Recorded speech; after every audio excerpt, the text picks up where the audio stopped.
testemunho. Então, testemunho, são muitos testemunhos na verdade, né? Aí tem aquele testemunho carro-chefe, né? Porque sou cristã, né? O que me motivou a ser cristã, né? Hoje não darei esse testemunho, será outro. Sobre os louvores. Então, bem no início, né, quando eu estava naquela fase, não sabia como agradar a Deus, né? Eu sou cristã, mas eu preciso auxiliar o meu varão, que era presbítero naquela época, e eu me tornei cristã aos 39 anos, tardiamente. E a primeira tarefa que me deram para realizar no altar, né, quando a irmã tem que ajudar, né, no altar. Então a irmã louvará.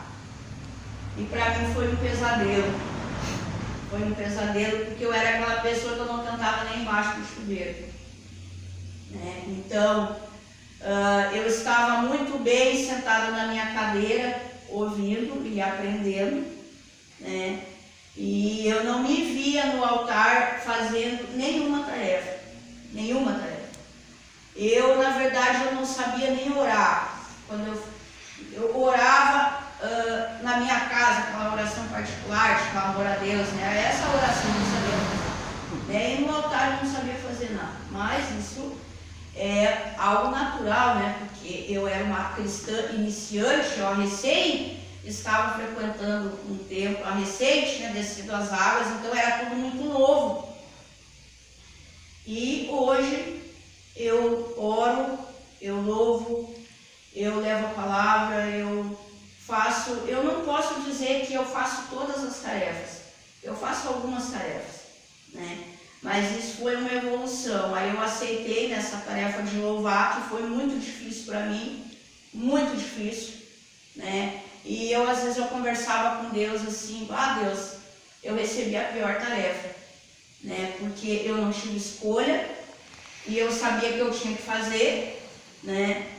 E enfim, né? Hoje estou aqui, hoje é um prazer louvar o Senhor, né? Eu louvo na minha casa, eu louvo em qualquer lugar, né? Porque o louvor, ele é um canto de adoração para Deus, né? O que a gente faz é para Jesus, né? Então, quando tem o próprio Jesus disse assim, se esforça que eu te ajudo, né? O próprio Jesus, se esforça que eu te ajudo. Então, eu tenho que me esforçar. Essa é a minha contrapartida, né? Então, esse é o meu testemunho de hoje, tá? A primeira tarefa que eu recebi para altar foi o louvor. Alguém dirá assim, mas a irmã desafina, mas a irmã não canta direito, mas eu estou cantando para Deus. E ele já me respondeu que ele está contente com o meu louvor. Aleluia. Ele é contente com o meu louvor. Então, eu oro a Deus, a Jesus, né? Eu louvo a Deus, a Jesus, né? Eu leio a palavra para agradar a Deus. Eu busco conhecimento para agradar a Deus. Então, o que eu faço é para adorar, é para agradar, é para Ele. Então, Ele já me respondeu, filha, eu estou contente contigo. Aleluia. Quando nós temos essa resposta, está tudo certo, né? É que nós estamos caminhando na estrada estreita, que nos leva à salvação, né? Estamos entre obreiros, né? Então, obreiros do reino, né? Não importa o cargo, todos somos obreiros, né? Somos servos, né? Do reino de Deus, né? E isso é bênção, né? No meu caso, não sei de vocês, no meu caso é um dos milagres, né? Eu acredito que o primeiro que nós nascemos, né? E posterior a isso, muitos são os milagres. E o fato de eu estar aqui nesse altar hoje fazendo para Deus é o próprio milagre, né? Quem conhece a minha história anterior, né? Quando eu fui cega, quando eu fui cativa, quando eu não conhecia Jesus, né? Então, quem me conheceu antes sabe que o fato de eu estar aqui é um dos milagres que aconteceram na minha vida. Não o único, né? Um deles, assim, eu peço que os irmãos coloquem em pé, né, em reverência, né, a Santa Palavra. Vamos abrir a nossa Bíblia no livro de Oséias 4:6. Vou abrir aqui. Oséias 4:6.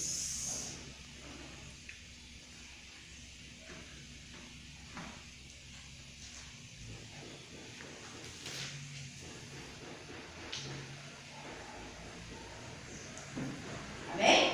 Amém. Oséias é um profeta do Velho Testamento, mas o que tem de bom no Velho Testamento, né, é que o próprio Deus, né, falava diretamente aos profetas, né? Então, Oséias 4:6 diz assim: o povo perece por falta de conhecimento. Outras Bíblias dirão assim: o meu povo está sendo destruído por falta de conhecimento. Podem sentar. É uma passagem bem curta, mas apesar de estar no Velho Testamento, né?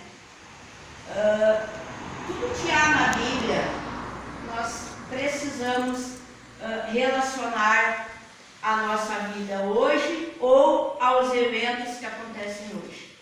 Nós precisamos fazer essa relação. Sempre. Ah, mas por que isso, irmã? Porque existe uma palavra muito importante na vida do cristão, que ele tem que praticar todos os dias, que é a edificação. O que é a edificação? Tá? A edificação é que nós precisamos aplicar, né, os ensinos bíblicos na nossa vida. Nós precisamos. A Bíblia, ela é a própria revelação de Deus. A própria revelação. Ela é o livro principal da vida do cristão. Da mesma forma que nós louvamos, da mesma forma que nós oramos, tá? Nós precisamos ter o conhecimento da palavra, porque a palavra, a Bíblia, ela é a revelação de Deus. Então, essa passagem aqui, que está no livro do profeta Oséias, ela, transportada para hoje, ela nos faz refletir sobre muitas coisas que andam acontecendo, problemáticas, né, que prejudicam a nossa caminhada espiritual, prejudicam a edificação do cristão, prejudica a realização da obra para o reino. Porque tem uma informação desencontrada por aí que consiste no seguinte: que não precisa ter o conhecimento da palavra. Como que nós não teremos o conhecimento da palavra? Como que nós não teremos o conhecimento da sabedoria de Deus? Essa passagem aqui, quando Deus fala que o povo está sendo destruído ou o povo perece por falta de conhecimento, esse conhecimento que Deus menciona aqui é o conhecimento da sabedoria espiritual. São os assuntos espirituais. E é muito confundido hoje, assim, mas teologia. A teologia veio para combater a unção, para diminuir a unção do cristão. Se a ciência foi criada por Deus, e a ciência foi criada por Deus, porque tudo é permissão de Deus, de que forma que o conhecimento, de que forma que a teologia prejudicaria a unção do cristão? Não prejudica. A própria Bíblia, a própria revelação de Deus, o próprio ensino, os próprios ensinos bíblicos eles dão respaldo para que o cristão ele tenha conhecimento espiritual. Todo conhecimento que é mencionado na Bíblia, e eu vou trazendo aqui com passagens para os irmãos, né? Todo conhecimento que fala aqui, que consta nas passagens, a sabedoria, o conhecimento, está se referindo aos assuntos da parte de Deus, os assuntos espirituais. E o cristão, obreiro ou não, ele tem que ter sim conhecimento da sabedoria de Deus. Ele tem que dominar os assuntos espirituais da parte de Deus. Por exemplo, quando Jesus diz assim: eu sou o caminho, a verdade e a vida. Isso é informação bíblica. Se eu não tenho conhecimento do Evangelho do Senhor Jesus, o que eu vou anunciar para aquele irmão que está lá no mundo e não sabe nada de Jesus? Se eu não tenho essa informação, se eu não conheço o Evangelho, se eu não leio a Escritura, o que eu vou anunciar? E aí alguém muitas vezes defende assim: ah, mas eu tenho unção, Deus me usa. Não, mas só um pouquinho. Se Deus te usa, se o Espírito Santo de Deus habita na tua vida, esse livro faz parte da tua vida. Esse livro aqui. Então, vamos ficar atentos. Estamos vivendo um tempo de enganação, que como lá na época do profeta Oséias, Deus anunciou: o povo perece por falta de conhecimento, o povo está sendo destruído por falta de conhecimento. E que conhecimento é esse que Deus está falando? A própria palavra. O desconhecimento da palavra. Hoje estamos vivendo isso, infelizmente. Infelizmente. A Bíblia é o livro do cristão.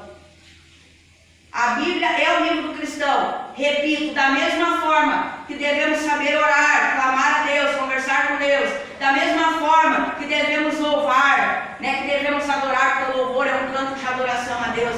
Da mesma forma, a leitura da Bíblia Sagrada, o conhecimento da sabedoria de Deus, que consta nesse livro aqui, o estudo, a leitura, tem que fazer parte da vida do cristão. Eu sempre defenderei isso, desde o início, quando eu me tornei cristã, quando eu comecei a me relacionar com o Senhor Jesus, eu comecei a buscar o conhecimento de Deus na Bíblia Sagrada. Claro, alguém dirá assim: ah, mas eu aprendo observando os irmãos. Sim, aprendemos observando os irmãos que têm mais tempo de caminhada espiritual, é certo.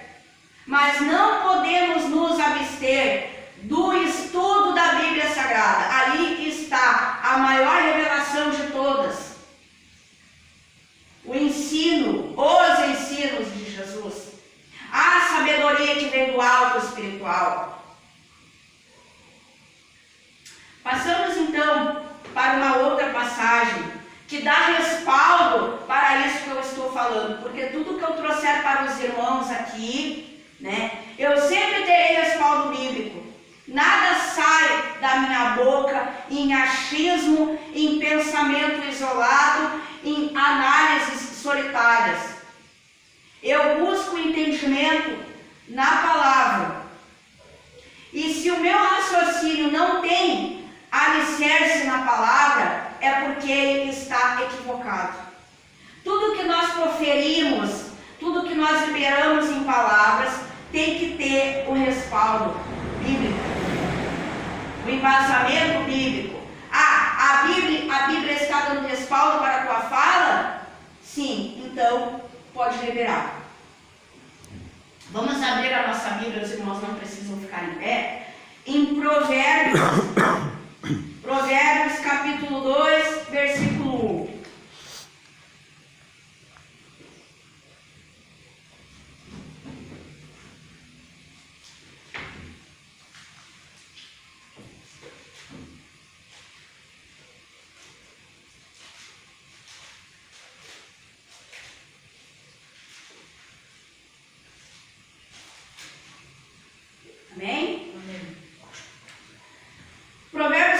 capítulo 2, versículo 1 diz assim: Filho meu, se aceitares as minhas palavras e escolheres contigo os meus mandamentos.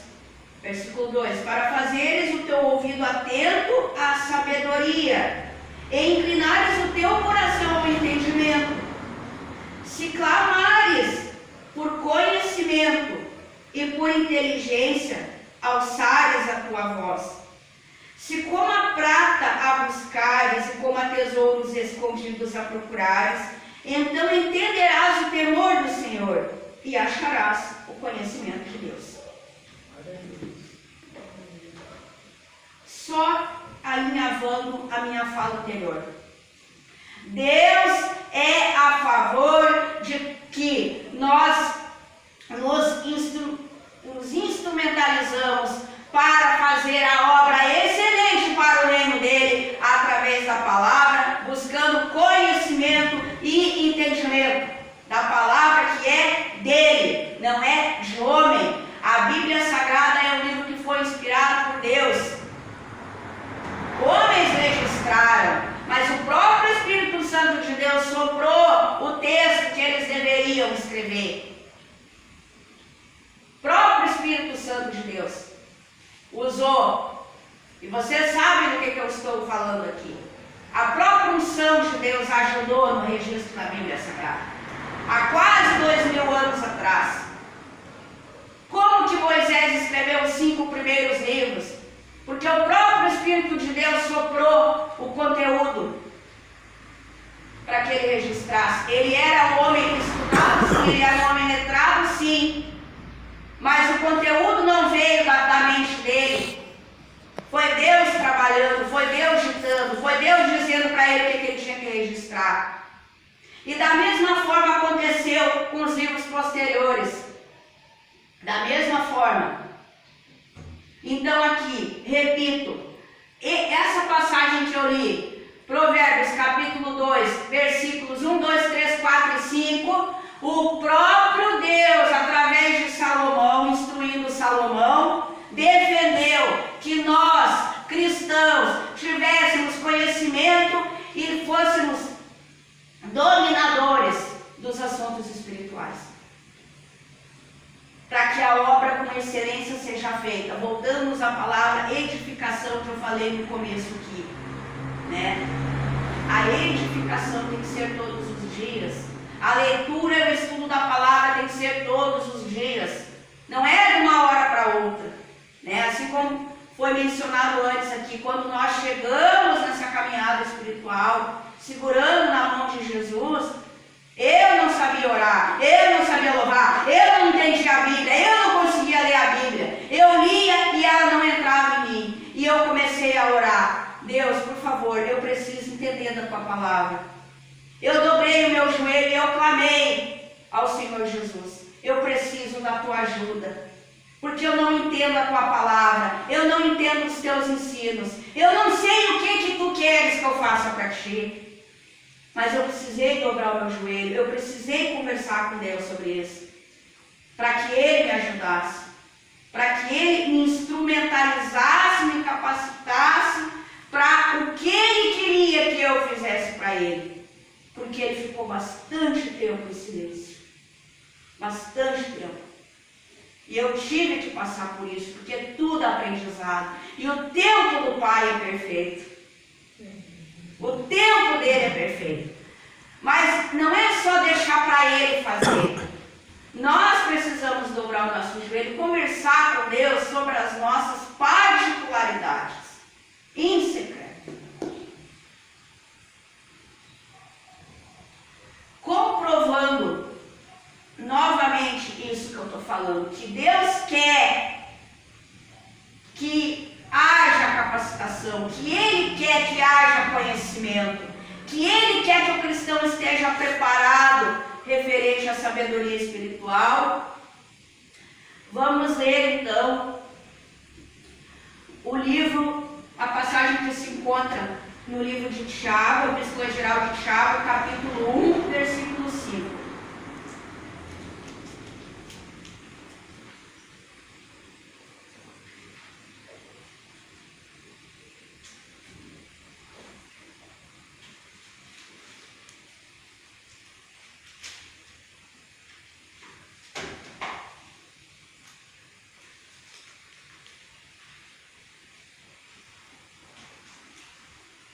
Amém? Amém. Diz assim: mas se alguém tem falta de sabedoria, peça a Deus, e Ele a dará, porque é generoso e dá com bondade a todos. Aqui entra o que eu falei. Estou com dificuldade de entender algumas passagens da Bíblia Sagrada. Não entendo nada da Bíblia Sagrada. O que eu tenho que fazer para resolver a minha problemática, a minha situação? Eu tenho que conversar com Deus sobre isso. Eu tenho que orar a Deus, porque a oração, na verdade, ela é uma conversa com Deus, tá? Deus, me dê sabedoria. Deus, elucida nos assuntos da tua parte, porque está difícil para mim. Eu tenho lido a Bíblia, mas eu não tenho entendido. É assim que nós devemos orar, tá? Se Deus não quisesse que nós tivéssemos conhecimento, se Deus não quisesse que nós não tivéssemos a sabedoria espiritual, o livro de Tiago teria uma passagem assim, nos orientando a conversar com Deus sobre as nossas dificuldades de entender os assuntos espirituais. Se Deus não quisesse, isso estaria na Bíblia? O livro do profeta Oséias, o livro de Provérbios, tá? A carta de Tiago, a epístola geral de Tiago, estaria na Bíblia? Não. E não para por aí. Vamos ler uma passagem que está lá em 2 Pedro, capítulo 2.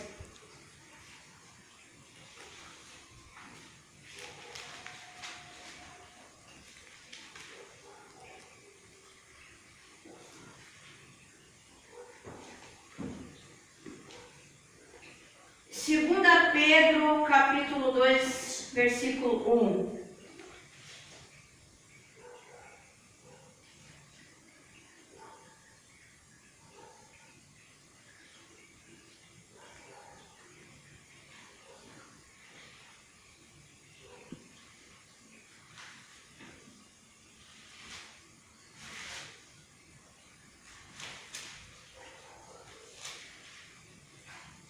Amém? Na minha Bíblia tem um subtítulo que diz assim: os falsos mestres. No passado apareceram falsos profetas no meio do povo, e assim também vão aparecer falsos mestres entre vocês. Eles ensinarão doutrinas destruidoras e falsas e rejeitarão o mestre que os salvou. E isso fará com que caia sobre eles uma rápida destruição. Mesmo assim, muita gente vai imitar a vida imoral deles, e por causa desses falsos mestres, muitas pessoas vão falar mal do caminho da verdade. Em sua ambição pelo dinheiro, esses falsos mestres vão explorar vocês, contando histórias inventadas. Mas faz muito tempo que o juiz está alerta. E o destruidor deles está bem acordado. Essa passagem, ela dá respaldo para essa problemática que tem acontecido aí hoje, né? De pessoas que dizem que o conhecimento, o domínio da sabedoria, o estudar, o ler a palavra, buscar informação espiritual, prejudica a unção, ou não é de Deus, para não falar outra palavra aqui nesse altar, tá? Então aqui em 2 Pedro, fala o quê? Preconiza o quê? Profético isso, gente. Que haveria esse tipo de pessoa. Os enganadores. Aqueles que iriam contra o próprio conteúdo da Bíblia Sagrada, que são os falsos mestres, aqueles que mentem acerca da verdade. Infelizmente, e isso está acontecendo hoje. mentiras e absurdos, né? Doutrinas criadas dentro dos templos, isso é uma realidade, tá? Proferindo uma falsa prosperidade que não vem de Deus, tá? Deus nos prova, tá? A vida do cristão, o cristão que busca a Deus todos os dias, ela é uma vida, às vezes, de altos e baixos. O cristão enfrenta problemas, o cristão enfrenta situações ruins. Não é muitas vezes o que é proferido em certos tempos, mentiras, dizendo que a vida do cristão não haverá mais problema, não haverá mais dificuldade. Tá? Então, vamos ficar atentos a essas mentiras, a essas doutrinas falsas que há dentro de certos tempos, né? Essas enganações criadas por homens, né, que dizem que são servos, que dizem que fazem para Deus, mas aí tu ouve aquelas falas, aqueles discursos e vai buscar na Bíblia Sagrada. A Bíblia não está dando respaldo para algumas falas, alguns discursos que são essas doutrinas que constam aqui nessa passagem. Falsas doutrinas, falsos mestres, falsos ensinos. Se a palavra não embasa, se a palavra não dá respaldo, o Espírito de Deus não está ali, é enganação. E a própria Bíblia é profética sobre isso, que nós viveríamos o tempo da enganação, de falsos mestres, de falsas doutrinas, de heresias, de mentiras, inclusive dentro das casas de oração. E nós precisamos vigiar. Vigiar. Vamos orar fora do tempo. Vamos estudar a palavra. Todos os dias, o tempo todo, buscar a sabedoria que vem do alto, né? Não é vergonhoso, como o pastor falou, não é vergonhoso. Estamos em processo de aprendizagem. Eu estou sempre aprendendo, né? A sabedoria de Deus, ela é infinita. Deus é infinito. Deus é o Todo-Poderoso. Deus é o que realiza milagres. Deus é o que faz tudo. E a sabedoria de Deus não é a sabedoria de homem. Ela é infinita. Nós estamos sempre aprendendo. Ele está sempre nos revelando. Ele está sempre nos mostrando. Mas precisa haver uma atitude nossa, uma contrapartida nossa. Da mesma maneira que um dia você deu um passo. Jesus, eu te quero na minha vida. Jesus, toma conta. Jesus, segura na minha mão. Jesus, eu te quero sempre o tempo todo. Da mesma forma que nós tomamos essa atitude na nossa caminhada espiritual. Quando nós queremos saber da revelação que vem do alto, sabedoria de Deus, conhecimento do Pai, nós precisamos dar o passo. Nós precisamos ler a palavra. Nós precisamos nos esforçar todos os dias. Disse Jesus: tende bom ânimo. Eu venci o mundo. E nós venceremos também. Porque nós estamos segurando na mão do Senhor Jesus. Né? Ele venceu o mundo. Vamos olhar para Ele. Vamos ser imitadores do Senhor Jesus. Todos os dias, não só no tempo, na nossa casa, no nosso trabalho, na nossa escola, nosso meio familiar, no mundo. Nós precisamos ser cristãos no mundo, defender Jesus no mundo. É isso que Deus quer de cada um de nós. Fala de mim. Fala de mim. Foi assim que Ele se comunicou comigo. Uma frase. Fala de mim. Fala de mim. Para todos. Fala de mim. Fala o que eu fiz na tua vida. Fala que eu te transformei. Fala que eu te libertei. Fala de mim. Mas para que eu possa falar dele, eu tenho que conhecer um pouquinho dele. Um pouquinho. E esse pouquinho que eu conhecer dele, eu vou falar para alguém. Falem de mim. Abram a boca. Assim como ele disse para o profeta Jeremias: abre a tua boca, Jeremias. Abre a tua boca, Jeremias. Fala de mim. Me anuncia. Pode ser um pouquinho, mas fala de mim. E Ele nos honrará. E Ele nos agraciará. E Ele nos abençoará mais e mais e mais. Amém? Amém. É isso que eu tenho para os irmãos aqui. Espero que ajude, espero que edifique. Porque não sou eu, é Ele. É Ele que diz: falem de mim. Aleluia.